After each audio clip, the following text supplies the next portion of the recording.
Type of educational supervision. क्यों, यही था। निशन का एक बता दिया था, निशन वाला बता दिया। अच्छा, शैक्षिक पर्यवेक्षक के कार्य, ये भी ऑलमोस्ट बता दिया था। एक दृष्टिकोण या विचारधारा की हेडिंग बनाई है। जब हम नकारात्मक विचारधारा की बात करेंगे ना, तो हम, आप समझ गए होंगे, जैसे हम नकारात्मक बोलते हैं, हम निरीक्षण समझ लिया कीजिए, और जैसे हम सकारात्मक बोलेंगे तो सुपरविजन समझ लीजिएगा। ये व्यूज हैं, या ये भी एक प्रकार से दृष्टिकोण है। लेकिन नकारात्मक के कुछ अपने लक्षण होंगे, वो लक्षण भी लिख दे तब भी नकारात्मक समझ लीजिएगा, चाहे नकारात्मक न लिखा हो। जैसे अधीनस्थों की गलतियों का पता लगाना, अधीनस्थों की गलतियों का पता लगाना, finding out the mistake of the subordinate, finding out the mistakes of the subordinate, उन्हें दंडित करना, पनिशिंग हिम लिख सकते, देम, पनिशिंग देम, उन्हें दंडित करना। ठीक है। फियर, डर, भय, उनके अंदर एक भय लिख लीजिए, भय उत्पन्न करना। इंस्टॉलिंग फियर, उनको भय दिखाना। ठीक है। ये क्यों किया जाता है? ताकि भविष्य में अच्छा करें। लिख लीजिए आगे, ताकि वे भविष्य में अच्छा करें। so that they will work there in future। कभी कभी हम लोग बच्चों को स्कूल में, कॉलेज में, घर में, दोस्ती यारी, कहीं रिश्ते नाते, कहीं पर भी जहां जैसी परिस्थितियां होती हैं, तो थोड़े निगेटिव तो हम लोग भी होते हैं।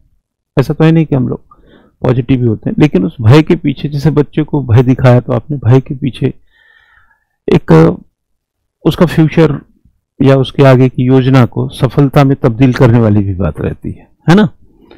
तो लेकिन केवल यहीं तक नहीं छोड़ना है, वो उसका काम ही है सिर्फ इतना, जब भी मिलेगा यही करेगा, निरीक्षक जब भी मिलेगा यही करेगा। लेकिन आप कितनी बार ये करेंगे भाई? दिन भर आप किसी को डराते ही रहेंगे तो ये भी तो उचित नहीं है। परिस्थितियां, इसीलिए कहा गया कि जो हमारा काम होता है, हमारा सुपरविजन या लीडरशिप होता है, वो अकॉर्डिंग टू इकोलॉजी है। कभी कभी मूड खराब है तो मूड खराब को आप, उसका उतना ही नुकसान होगा, लेकिन दोपहर में मूड सही है और मूड खराब वाला ही नुकसान अभी भी जारी रहेगा, ऐसा संभव नहीं है, क्योंकि इकोलॉजी चेंज हो गई। तो जब हम एक परिस्थिति में कोई काम कर रहे हैं तो वही दूसरी परिस्थिति में काम वो नहीं करेंगे, लेकिन निरीक्षक का काम है हर परिस्थिति में वही करते रहो। हर परिस्थिति में तुम यार ये नहीं किए, तुम वो नहीं किए, इरिटेट। आप देखे होंगे कि जो जनरली घरों में जो लड़ाइयां हैं उसके पीछे के कारण क्या है? हर जगह तुम यार घुसे रहते हो। कभी कभी अहस्तक्षेपवादी बनिए, जैसे पुरुषों को किचन से मतलब ही नहीं रखना चाहिए, हस्तक्षेप करो, इंटरवीन क्यों करते हो? अभी हम ही लोग आए हैं ये तैयार होकर के, दुनिया भर का चीज तो फैला के आए हैं, तौलिया कहीं फेंका होगा, कहीं ये किया होगा, अनसिस्टमेटिक सब है, मैं बता रहा हूं दावे से। लेकिन अभी हम जब जाएंगे तो सब सिस्टमेटिक होगा। तो जो आदमी इतना करेगा तो आप थोड़ा सा झेलना भी तो आपको चाहिए ना, क्योंकि या तो फिर आप बहुत सिस्टमेटिक ही रहिए, जो संभव नहीं है। हम ही लोग चाय बनाने जाते हैं, पूरे किचन को डिस्टर्ब कर देते हैं। अगर हम लोग प्याज आलू कुछ काट रहे हैं तो पता है प्याज जहां काटते हैं छिलका वहीं छोड़ देते हैं, लेकिन महिलाएं प्याज काटेंगे तो छिलके को डस्टबिन में डालेंगी। हम लोग चाय जहां छानते हैं छन्नी और उसका वो वहीं छोड़ देते हैं, वो चाय छान करके उसको निकाल करके वो उस धोने वाली जगह पे भी रख सकते हैं या साफ कर सकते हैं। तो वो उनका स्कोप, उनका एरिया है। अब आप हर जगह, अब आप जो काम कर लीजिए, लेकिन गड़बड़ हो गया तो थोड़ा सुन भी लीजिए, तब तो घर गृहस्थी चलता है। और आपने सोचा कि गलत भी करेंगे और सुनाते भी रहेंगे, तब तो आप अपने ही खिलाफ काम कर रहे हैं। तो वैसे ही निरीक्षक टाइप का व्यक्ति जो होता है, आप अगर भय दिखाए, ये दिखाए, तो कभी कभी कुछ लोग टर्बुलेंस में जाएंगे, कुछ अंदर से अच्छा महसूस नहीं करेंगे। वही कहते हैं जबरा मारे रोवे न दे, एक गांव की कहावत है कि मजबूत व्यक्ति मारता भी, कहता खबरदार जो रोया तो। अरे यार अगर आप भय दिखा रहे हो तो उसके चेहरे पे भय आएगा, तो भय आने दो ना। आप कहें कि तुम बहुत डरपोक है, अरे यार तुम डरा ही रहे हो जब, तो थोड़े मोड़े भय आ ही गए तो इसको तो एक्सेप्ट करो, ये दूसरी नेगेटिविटी है उसकी। लेकिन यह सब अगर आप दूसरे व्यूज में देखें, जैसे दृष्टिकोण के पॉइंट ऑफ व्यू से, तो इसका जो फलसफा है वो ये है कि यह हम भविष्य में अच्छे उत्पादन, अच्छे काम के लिए ऐसा करते हैं। अगली लाइन में कहता है यह कार्य केंद्रित है, यह कार्य केंद्रित है।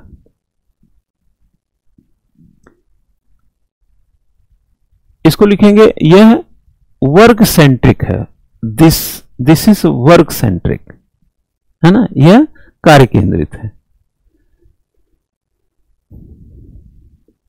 यह परंपरागत निरीक्षण का पर्याय है, यह पर्यायवाची है। This approach is synonymous with traditional inspection. हमारे यहां जब भी शुरुआती दिनों में जो इंस्पेक्शन वगैरह होते थे उसमें यही चीज हो। आज भी देखिए, आप भी स्कूल कॉलेज में कभी देखे होंगे, अरे अधिकारी आ रहा, अरे यार वो निरीक्षण पे आ रहे हैं। अरे निरीक्षण पे आ रहे हैं तो क्या हो गया? मतलब आप कभी गौर करेंगे, अगर कोई अधिकारी का ड्यू हो और वो फोन आए अधिकारी के यहां से कि साहब जो है निरीक्षण पे निकलेगा आज आपके स्कूल में, तो आप देखें प्रिंसिपल समेत सबको वो ऐसे डरा देगा अंदर से, मतलब निरीक्षण के लिए आ रहे हैं। अरे तो निरीक्षण के लिए आ रहे हैं तो ऐसा क्या आफत आ गया? लेकिन ये परंपरागत स्वरूप रहा है कि निरीक्षण से व्यक्ति भय खाता ही है। गांव में खुद दरोगा चला जाता, जैसे इंस्पेक्टर वगैरह, सब इंस्पेक्टर ऐसे होते थे। अरे इंस्पेक्टर आया हुआ, लोग इंस्पेक्टर से जितने डरते उतने एसएसपी से नहीं डरते। उसके नाम में एसएसपी है ना। गांव का लोग पटवारी से, इंस्पेक्टर से, पुलिस शब्द ऐसे इससे डरता था। लेकिन आप कलेक्टर भेज दीजिए, उससे नहीं डरता है। जबकि कलेक्टर कहां है और पटवारी कहां है, इंस्पेक्टर कहां है, एसएसपी कहां है? क्योंकि कभी एसएसपी कलेक्टर को डराने के लिए इस्तेमाल ही नहीं किया गया। अभी डायरेक्टर एजुकेशन को भेज दीजिए, लोग इतना नहीं डरेंगे जितना विद्यालय, जिला विद्यालय निरीक्षक से डरते हैं। उसका नाम ही निरीक्षक है, उसके नामावली में है ना, शब्दावली में है। तो ये परंपरागत तरीका रहा है ये। तो एक भी तो ये है कि ये नकारात्मक विचारधारा है, क्योंकि जो जैसा है उसी तरीके से अपने एस्पेक्ट को लेके चलता रहेगा। सकारात्मक विचारधारा क्या है जरा देखें।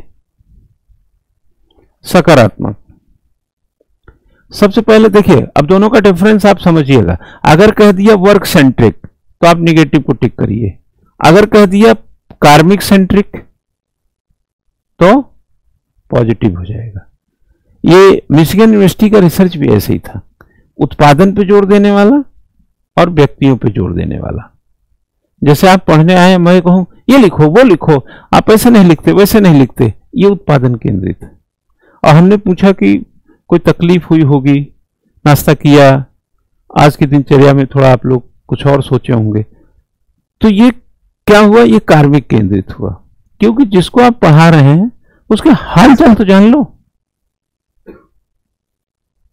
तो ये कार्मिक केंद्रित होगा, क्योंकि इसमें रिसर्च में, मिशिगन यूनिवर्सिटी के रिसर्च में पाया गया कि प्रोडक्शन बढ़ा था इससे। मतलब बच्चे को मार के बजाय, भय के बजाय अगर पुचकार के बात किया जाए, थोड़ा उसको समझा के, तो वो मतलब प्रोडक्टिविटी उसकी बढ़ सकती है, क्योंकि भय में प्रतिक्रिया नहीं आती है, उसके मन की बात नहीं आ पाएगी, घूमता रहेगा इसे गोल गोल। लिखें, यह कार्मिक केंद्रित दृष्टिकोण है। This is a personal centric approach. Personal लिखें, पर्यवेक्षण का उद्देश्य कार्मिकों को अच्छे कार्य के लिए प्रोत्साहित करना। पर्यवेक्षण का उद्देश्य यहां पर है कार्मिकों को अच्छे कार्यों के लिए प्रोत्साहित करना। ठीक है, the objective of supervision is to encourage, to employees for good work, encourage the employees for good work. ये हो गया। गलतियां सुधारने का अवसर देना, कामा लगा के लिखिएगा, उसी में आगे पीछे जहां लिखना लिख। ठीक है।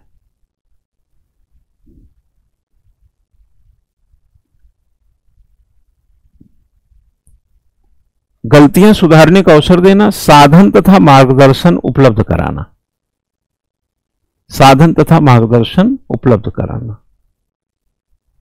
तो आप इसमें कह सकते हैं कि to provide them every opportunity and guidance for correct their mistakes. ये हो गया इसका सकारात्मक पक्ष। अब आपको हम 3 जानकारी देने जा रहे हैं। 3 जानकारी में एक तो निरीक्षण आपने शब्द सुनते हैं, एक खोजबीन शब्द सुनते हैं, और एक सुपरविजन। खोजबीन को आपने जांच पड़ताल, जिसको इन्वेस्टिगेशन कहते हैं। एक इंस्पेक्शन हो गया, एक इन्वेस्टिगेशन हो गया, एक सुपरविजन हो गया। तीनों के बेसिक डिफरेंस क्या है, जरा ये हेडिंग डालिए। तो लिखिए, निरीक्षण यानी इंस्पेक्शन, कामा खोजबीन और पर्यवेक्षण। बस इसमें एक एक शब्द जरा लिख लीजिए। ये अंतर किसने स्थापित किया? आप ब्रैकेट में लिखिए, मिलेट के अनुसार। ये अंतर मिलेट ने बताया था, मिलेट ने।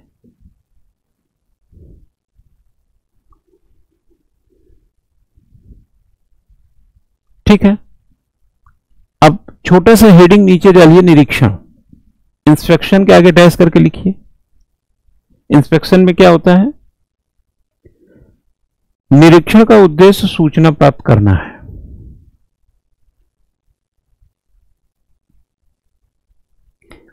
The purpose of inspection is to obtain information.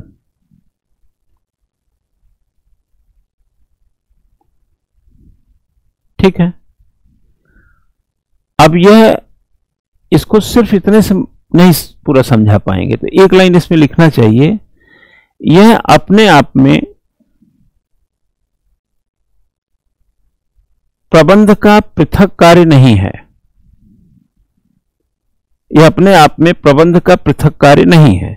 And itself is not a separate function of management. यह कोई अलग काम नहीं है, उस काम के साथ होता रहता है। पता नहीं चलेगा कि कब आप इन्वेस्टिगेशन कर लेते हैं, कभी कभी निरीक्षण, बट ये प्रबंध से पृथक नहीं है, बल्कि but is a part of supervision, बल्कि यह पर्यवेक्षण प्रक्रिया का एक भाग है। Is a part of the supervision process, बल्कि यह पर्यवेक्षण प्रक्रिया का एक भाग है।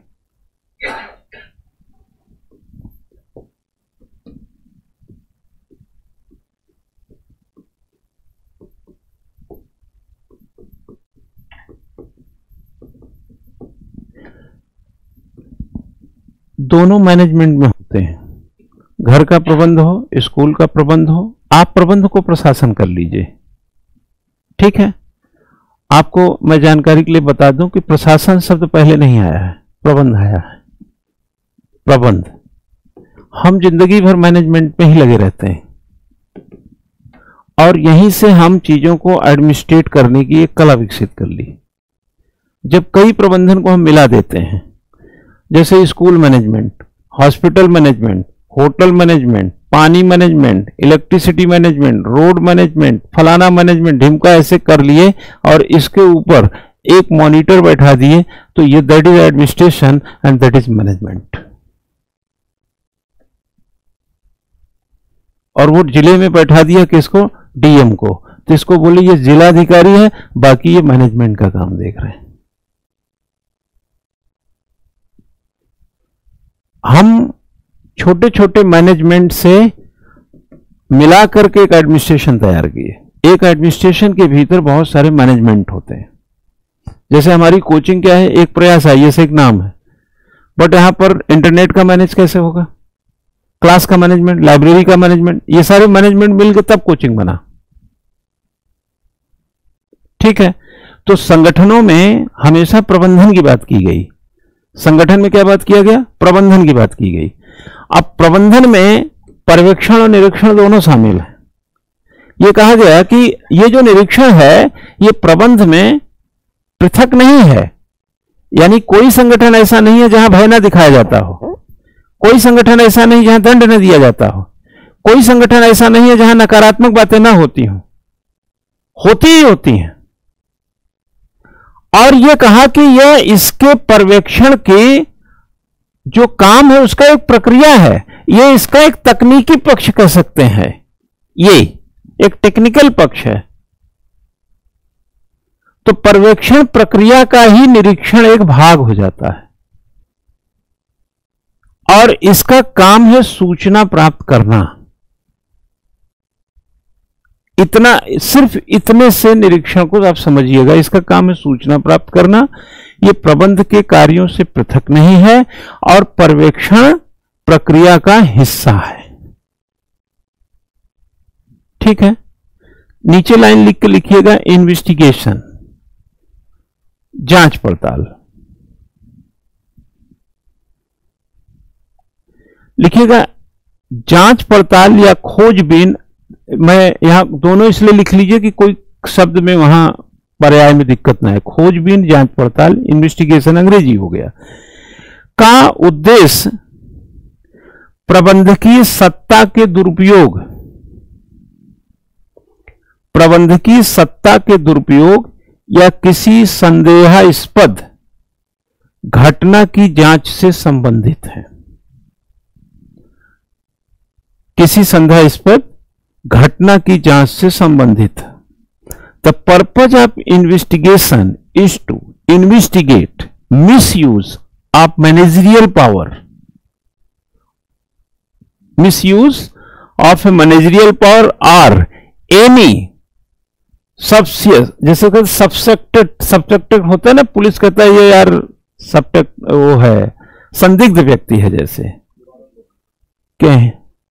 इस पर खोजबीन या जांच पड़ताल का उद्देश्य प्रबंधकीय सत्ता का दुरुपयोग, ठीक है, या संदेहास्पद घटना की जांच से संबंधित है।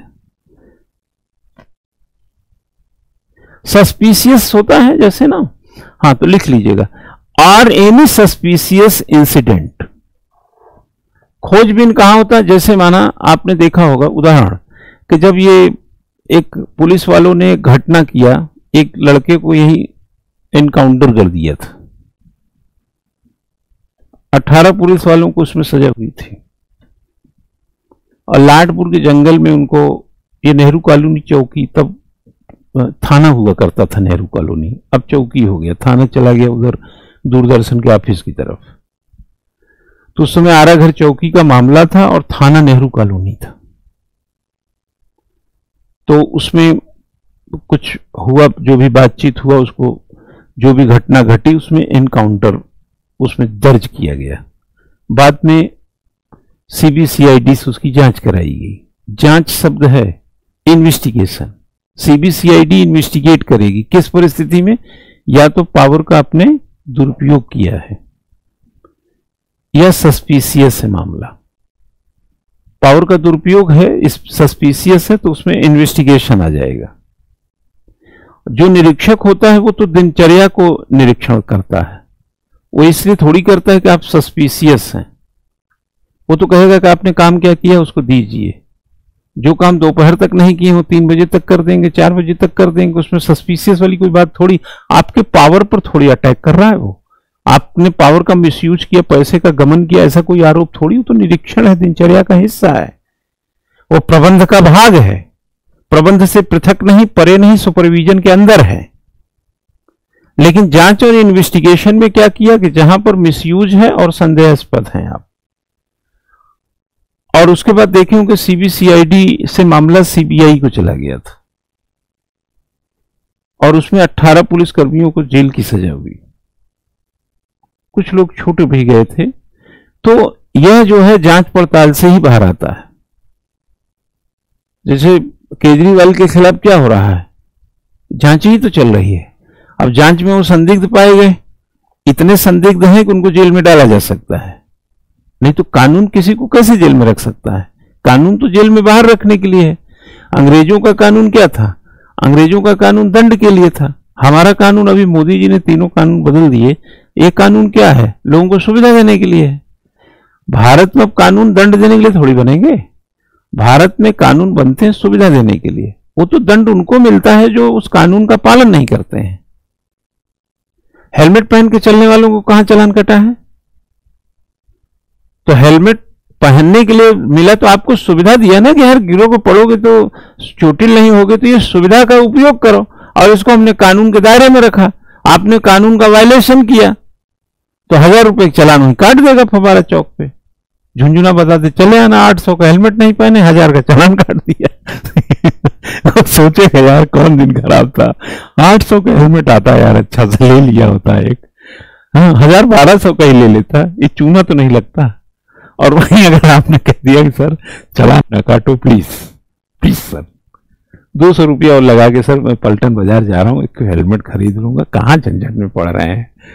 और कोई लिबरल इंस्पेक्टर है ना वो, और थोड़ा सा अगर उस सुपरविजन का पार्ट होगा तो कह भी देगा कि फिर ध्यान रखना अगली बार अगर चौराहे पे मिले, हाँ हाँ सर आप देखना बढ़िया अच्छी क्वालिटी वाला हेलमेट लूंगा, ये 1000 मिला के वो 500-400 और मिला के।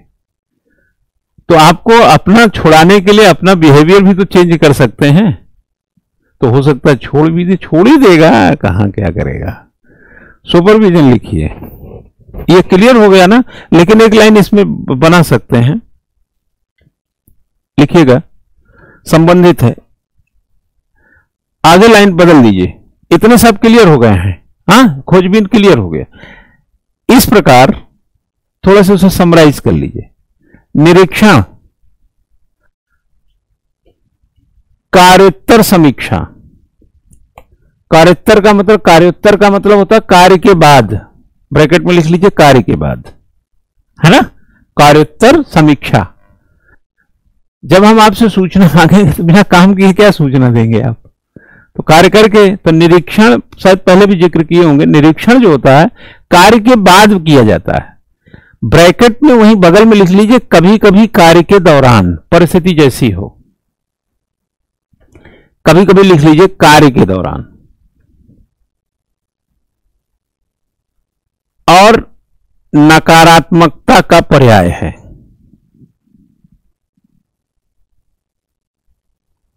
ठीक है। जांच पड़ताल यानी कि खोजबीन, इनको लिखाया नहीं है अंग्रेजी में लोगों को। तो thus the inspection is synonymous with post work review.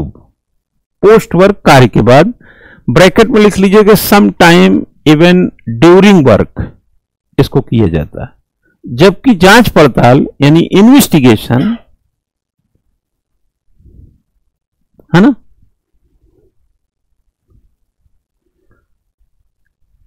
एक लिखिएगा संदेहास्पद को से मुक्ति का काम करता है। संदेहास्पद या दुरुपयोग को से मुक्त करता है। अगर आपने दुरुपयोग किया है तब भी बताएगा कि दुरुपयोग हुआ है, नहीं हुआ है तो बताएगा नहीं हुआ है। तो संगठन कहां पे मिसयूज में गया इसकी जांच पड़ताल से पता चलेगा, निरीक्षण से पता नहीं चलता। इसलिए देखे होंगे जो इकाइयां निरीक्षण और सुपरविजन में होती हैं वो छोटी इकाइयां होती हैं। जैसे स्कूलों में इन्वेस्टिगेशन के चांस उतने नहीं हैं, क्योंकि किस लेवल पे इन्वेस्टिगेशन होगा। भाई स्कूल में टीचर ने ठीक से क्लास नहीं लिया, तो टीचर 8 बजे आया 2 बजे गया, लेकिन उस समय का मिसयूज किया और क्लास में नहीं पढ़ाया, ये इतना बड़ा इशू नहीं है। और कोई टीचर पैसे का क्या गमन करेगा, किस बात का सस्पेक्टेड होगा? वहां तो कुछ उसको सैलरी अकाउंट में आती, बाकी नौकरी पे जाता है अपना बेचारा, तो उसके पास ऐसी कोई चीज है नहीं। तो देखेंगे इन्वेस्टिगेशन वहां होती जहां फाइनेंशियल जो है आदान प्रदान का बहुत बड़ा एक है, और जहां पर किसी भी तरीके से चीजों को मिसयूज करने का खतरा है। सड़क आपने बनाया नहीं और दिखा दिया सड़क है, अब वहां जांच हो जाएगी। अब वहां निरीक्षण से काम नहीं चलेगा, जांच से काम चलेगा। आप हमेशा ध्यान रखिएगा दो चीजों का बस। कभी भी आपका सरकारी नौकरी में कोई माई गलाल कुछ नहीं कर सकता। सिर्फ दो चीजों का ध्यान रखिए बस। आपका कोई कुछ बिगाड़ ही नहीं सकता। पहला, फाइनेंशियल इरेगुलरिटी कतई मत कीजिए। वित्तीय अनियमितता के चक्कर में मत फंसिए। पहला, आप मतलब पूरी जिंदगी डंके की चोट पे नौकरी करेंगे, चाहे जिस पद पे हो।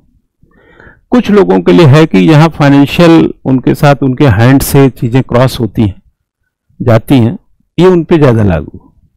और ये बात जो कहने जा रहा हूं दूसरा, वो सब पे लागू है।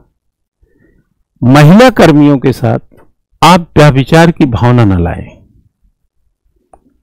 डिस्क्रिमिनेशन की बात ना करें, असमानता की, लिंग असमानता, उनको महिलाओं की तरह न देखें, आप अपने सहकर्मी के तौर पे देखें।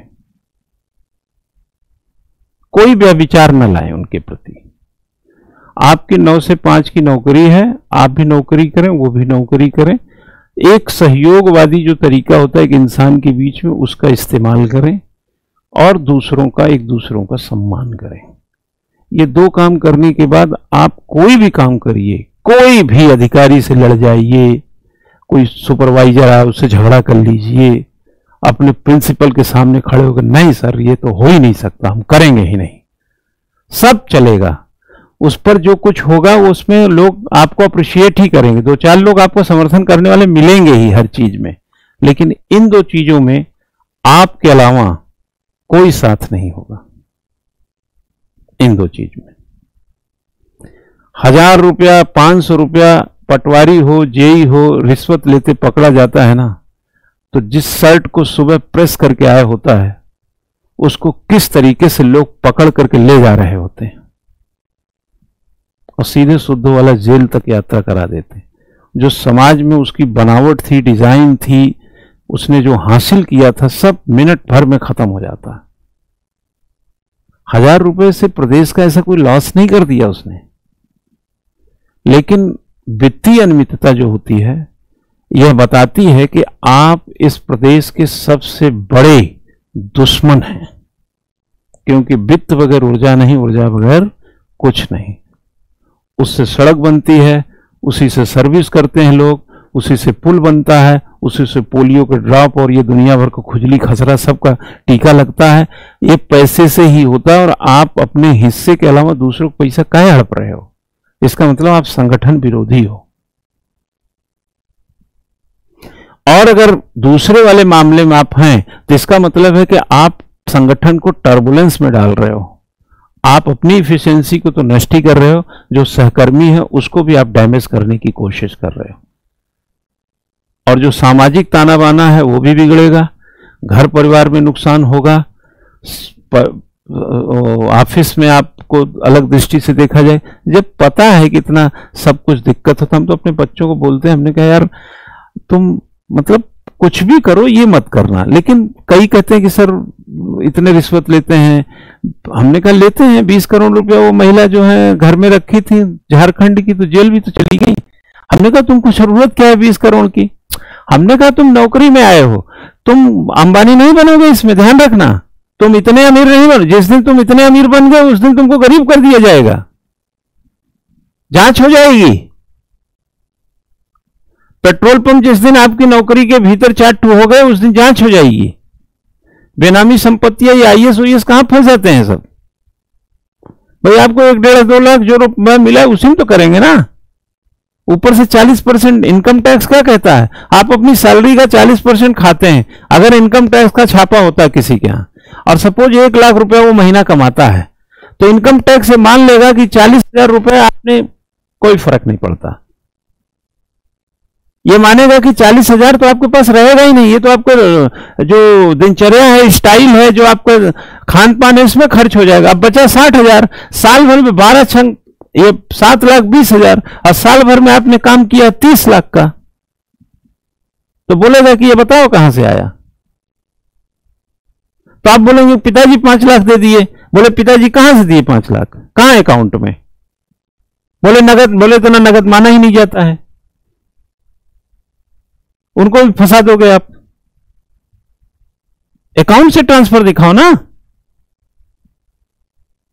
आप बोल दो कि मैंने 20 लाख लोन लिया है। एक आदमी 1 करोड़ का घर बनाता है, 20 लाख रुपए अपने पास से लगाता है, और 70 लाख अपने पास से लगाता है, और 30 लाख का लोन लेता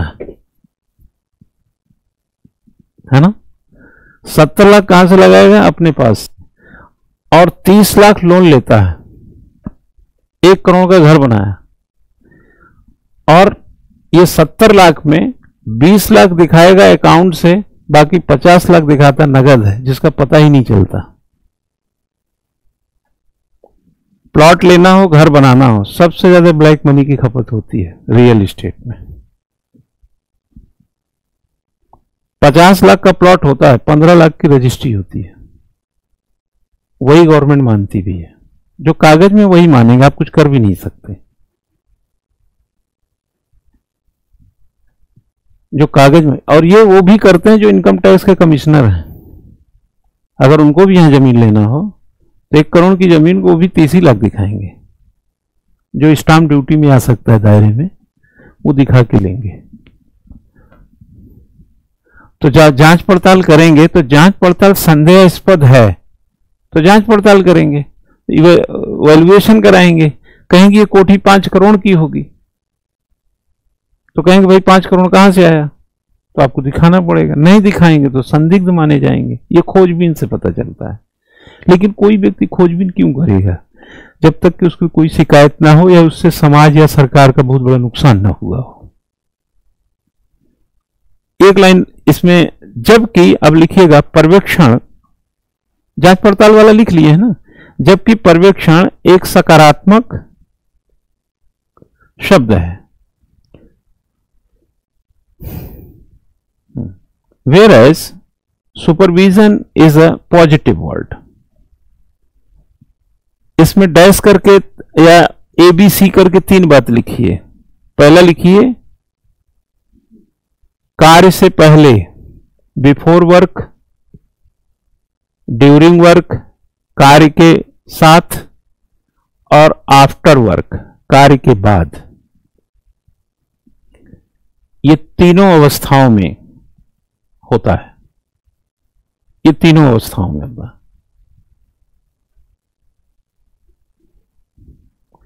थोड़ा सा आइडिया आ गया होगा। निरीक्षण एक अवस्था हुआ, तो एक और अवस्था ड्यूरिंग। अब असल में जैसे THDC है, जब THDC 72-71 में अप्रूव हुई कि साहब THDC परियोजना आएगी, तो एक दिन में तो बनेगी नहीं। तो आप जो सुपरविजन करने जाएंगे, तो सुपरविजन पहले, सुपरविजन काम के समय, सुपरविजन उसके बाद। और निरीक्षण के फॉर्म में देखें तो ऐसा तो है नहीं कि हमने 3 दिन का काम में अगर हम आज ही निरीक्षण करने आ गए, तो आप एक तो जो सूचना है वो देंगे, तो ये कार्य के दौरान ही तो हमने निरीक्षण कर दिया, जबकि 3 दिन का काम था। तो आप कहेंगे साहब अभी तो ये हुआ है। और एक होता है कि 1 दिन का काम था, हमने दूसरे दिन रिपोर्ट मंगाया, तो हमने उनसे कहा कि आज के काम की रिपोर्ट दे दो, बाकी कल के लिए क्या कर रहे हो। तो जो कल से तक काम है उसमें हमने ड्यूरिंग इंस्पेक्शन कर लिया, और जो आज वाला है उस रिपोर्ट को देख लिया। इस तरीके से अब अकॉर्डिंग टू आप लिखिएगा